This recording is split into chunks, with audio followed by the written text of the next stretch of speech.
Hello everybody, MegaZardX here, back at it again to give y'all another very exciting collection reflection video where I take the time out to just go to my whole entire gaming library. Could be a game, could be a console, could be a limited edition. And on that note, today we're talking about none other than Metroid Dread for the Nintendo Switch. Yes, I got a limited edition to actually show to y'all today though, because man oh man, I can't say how much I love and adore this game to death though, because Mercury Steam over here, the people that made Samus Returns on the Nintendo 3DS right before this game came out on the Nintendo Switch, they are masters. I mean, masters at their craft. I think literally this is probably one of those easily top 10 games that if you're looking for a first party Nintendo Switch game to play, you best to not sleep up on this mess. I know some people say that they might prefer the Metroid Prime series because they really like themselves some 3D Metroid related games though, but in terms of 2D ones, like this is a top tier 2D platformer,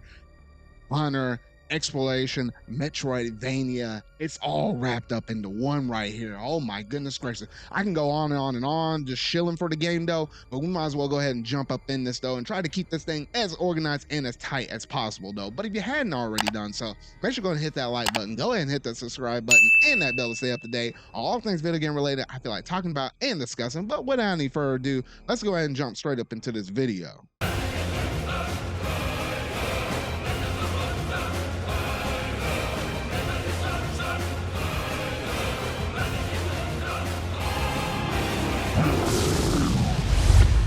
Metroid Dread. Now, oh my goodness. Now, I remember in the lead up to this mess though, if you go back and look at the early Switch days, we're talking rewinding it all the way back to 2017. I remember in that stinking showcase where it was like, hey, you know what? We're bringing out Samus Returns. And, you know, they were trying to really drum up and seem like, hey, Metroid is making a prominence. Like, it's coming back in full force. When I saw the work that they did with Samus Returns up in this thing, though, they added some cool things like the melee counter and stuff, things that actually did carry over into Dread and stuff. I was like, Nintendo found the perfect studio to keep making these 2D Metroid games though, because at least for me personally, I think I just vibe a little bit better with the 2D Metroid games versus the 3D ones. And even when I saw this announcement trailer for the 3D, not for the 3D, even when I saw this announcement trailer for this new 2D Metroid game, I went back and played games such as Zero Mission on the GBA, went back and played Fusion. I always dabbled in Super Metroid time and time again though. And then obviously I played Samus Returns already before the lead up to this game though. So I was just preparing myself for this thing though, because for the longest time, I think after they did Metroid Fusion, it was always tinkered around, and from the main dude that actually, you know, goes through and creates, you know, these storylines and stuff for Samus and such, he always knew he wanted to do a fifth game, but he kept saying in constant interviews and stuff the technology just wasn't there. He wanted a dreadful experience, much like what you experienced with Infusion, with the interactions with the SAX and stuff like that, like some dreadful moments even in Fusion itself though. But I think he just wanted to kick it up an extra mile or an extra notch, and it wasn't until just now where he had all the resources that he needed in order to actually progress his story in a likewise manner to almost kind of conclude out the whole entire saga of the Metroid saga. It's kind of like what you got within, you know, the first Metroid all the way up until Dread, where we're currently at right now though. Now, in terms of the abilities and stuff Samus, you know, happens to use in this game, there's obviously a lot of different classic stuff. Obviously, you're still able to shoot the missiles around and stuff like that. You have super bombs and stuff. You have the morph ball ability. You had that melee counter come back from Samus Returns, which I feel like, you know, that was kind of overused a little bit more so in Samus Returns. But then when you look at a game such as Metroid Dread, I feel like you have to use that in such situational times where it's like, hey, if you really know when to use it, especially if you're just running and gunning and stuff like that, man, the transitions in terms of combat to, you know, blocking or deflecting things and then shooting stuff, it's just all great. The free aiming stuff that you had within the Nintendo 3DS title with Samus Returns, that made its full comeback, along with a plethora of new different abilities such as like the flash shift, which the flash shift, I was like, oh my goodness gracious. I mean, literally, you can be running as Samus and literally flash forward or back and stuff like that. It helps make platforming a little bit easier, though. And then also being able to use these abilities in combat as well, though.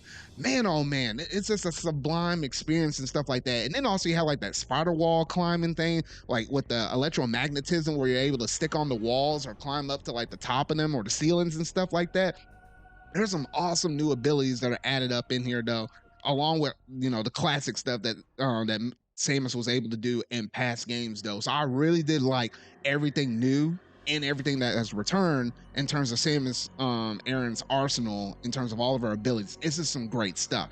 Now let's just talk about the world building, the atmosphere and stuff like that, because obviously she's been planet humping. Honestly, Samus Aran is like one of the strongest bounty hunters in the whole entire universe, and she'll go from planet to planet following certain orders, or sometimes taking the own course of the helm herself and doing whatever she sees fit in order to make a universe a safe place and stuff. She had encounters with the Metroid and stuff like that. She had encounters with the X Parasite and stuff, and Fusion and stuff, and somehow she always manages to remain on time, fight space pirates and everything else in between though. But in this adventure, she goes to planet ZDR because she happened to hear some kind of distress call or something like that kind of brought her into the planet though. And some of the different things that she encounters in terms of the boss fights and stuff like that, or just the minor enemies, man, oh man, it was a dreadful experience. And one of the most iconic things you can think about in Metroid Dread is the E.M.M.Is, in which this is where the Dread sense really starts to kick up into play, because of the fact that you have these E.M.M.Is, and when you enter into these certain zones, you can be walking around and stuff. You run across these white, black, robotic creatures and stuff, and you shoot them and stuff, and it's like they don't really take any damage and stuff. And you're like, wait, what the heck is going on over here though? And then you figure out, hey, it's either fight or flee. And in these case scenarios where you first run into them, you have to flee. And now these things are really unique.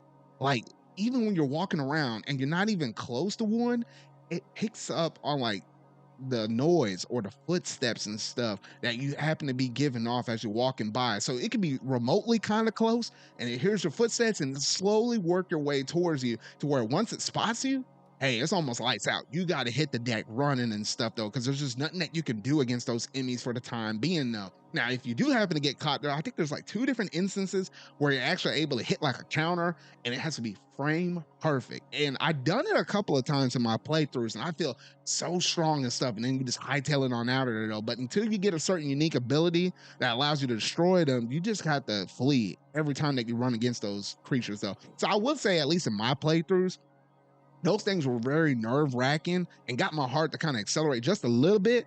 But once you run into the first one, then the second one, then the third one, then it gets a little bit more old and a little bit more annoying. It's like, dang, I just gotta avoid you. But just wait, mark my words. The second I pick up that strong ability, I'm gonna end your life right here and now, though. And it's not just the same static encounters. The E.M.M.Is do have like different abilities, moving from the basic white one that you beat at the very beginning all the way to like one of these like blue or green color ones by the time you get to the end of the game though. So yeah, at least they do provide a little bit of versatility in terms of what each E.M.M.I brings to the table though. Now you also have some classic bosses returning, such as Kraid and stuff like that.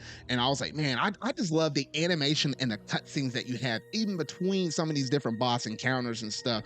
There were so many different times where I was going through and playing this game, I was like, I just saw a great cinematic moment from Samus, and I was like, I just gotta hit the screenshot button. I just gotta hit the saving the video clip the past 30 seconds though, because there was just a lot of great moments up in here. Now granted, cutscenes can only take it so far, but when the gameplay is so sublime and it's just so engaging, you just get rewarded with bite-sized nuggets of just great flashy animation. I just love the heck out of it. This kind of gives it a little bit more vibe and a little bit more depth in this game versus a lot of other maybe 2D platformers that you might go out there or play, or Metroidvanias and stuff like that. Because while this is a 2D game, I love those dynamic shifts in the camera that kind of give it a little bit of a 3D depth to it, a little more so in this game versus like anything else you might have played in the past though. And then even when you look into stuff such as like the background environments as you're going through and traversing through this world and its underdepths, man, there's a lot of cool details that you will see up in there, or things that's moving around in the background. Something that is like,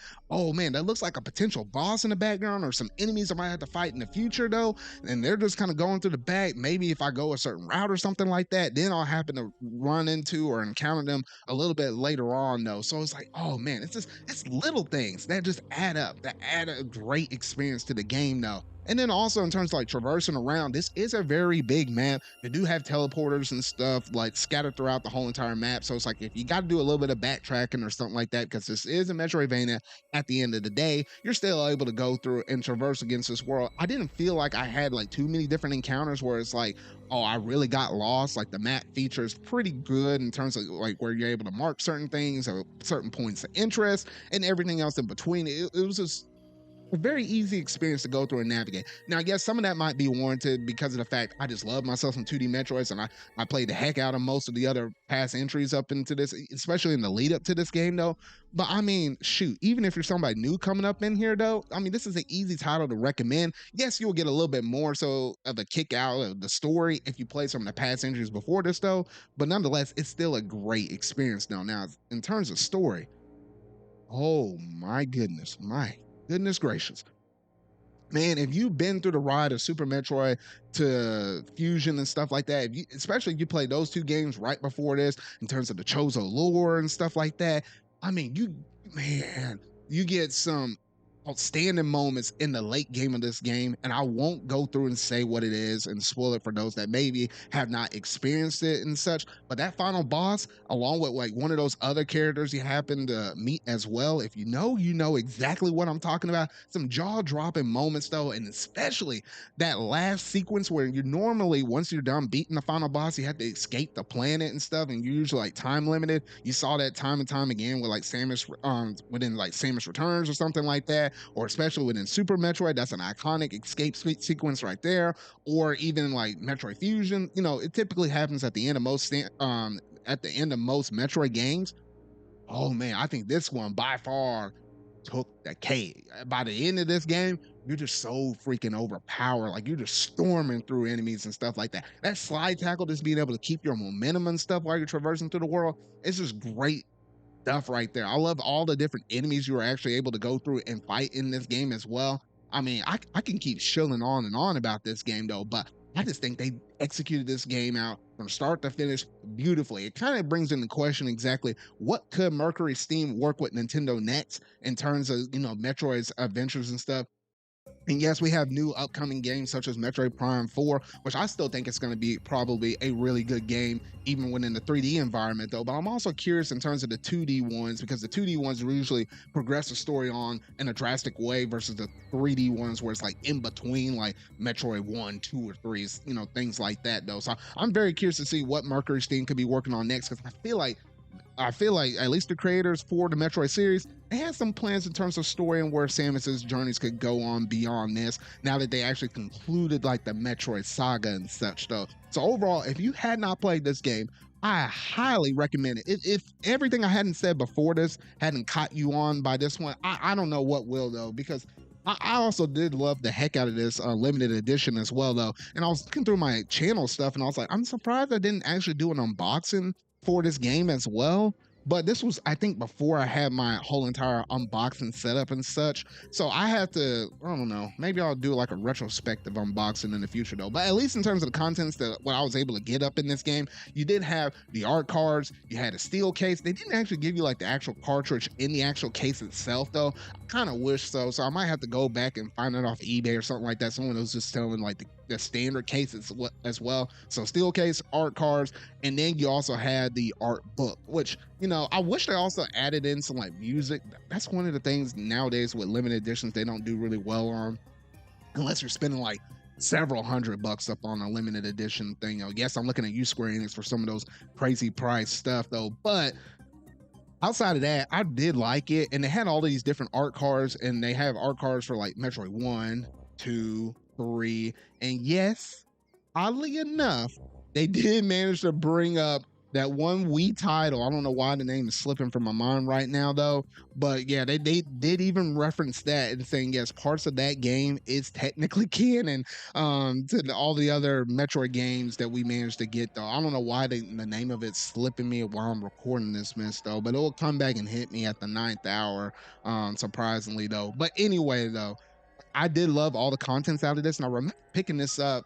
Obviously, I think it was supposed to be priced around 80 bucks, which isn't necessarily bad for a limited edition, but Walmart did some crazy stuff back in the day where it's like they somehow managed to sell this to me for like 55 bucks. It was cheaper than the MSRP of just buying the game though. So this one limited edition in particular, hey, it was worth it. And then you also had like a couple of amiibo as well, which you had that E.M.M.I amiibo, and then you had, you know, the Samus amiibo, in which, you know, Samus I think gave you extra energy tanks, while the E.M.M.I gave you extra missile tanks, I believe. So it's not as crazy as something like when you look back to Samus Returns, where it's like that Metroid amiibo, the squishy one, which I still say is like one of the top tier amiibo you could possibly have.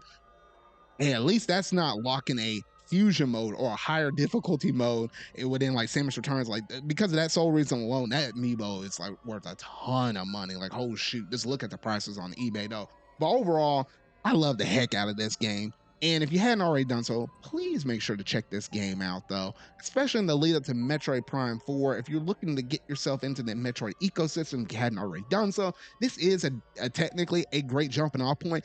And shoot, you can play just about every single one of the mainline Metroid games on the Nintendo Switch in general because of thanks to NSO. Like you can play Metroid 1, which obviously Zero Mission, that's the best one. You can play that on NSO. You can go through and play, well, Samus Returns, I think, is the only weird one, but you can play the Game Boy version on NSO. But if you do have a 3DS, try to find that game out. You can play Super Metroid on the Nintendo Switch. You can play Metroid Fusion on the Nintendo Switch. Then you can play Dread. Like, this is the Metroid machine right here with the Nintendo Switch. I like to usually also call this thing like the Xeno system after the inclusion of Xenoblade Chronicles X being announced and being dropped out later on in March of 2025, though. But this is also the Metroid machine right here as well, though. So, yeah. Man, I can keep going on and on. I better end the video somewhere though. But y'all gotta let me know down in the comment section down below, what all do you think about Metroid Dread? And did you love your experiences while trying to go through and explore this world on planet ZDR? But that's all I got to say on this one video. So if you really like this, make sure to go and hit that like button. Go ahead and hit that subscribe button and that bell to stay up to date on all things video game related I feel like talking about and discussing. So remember, y'all, until our video I make next, see y'all.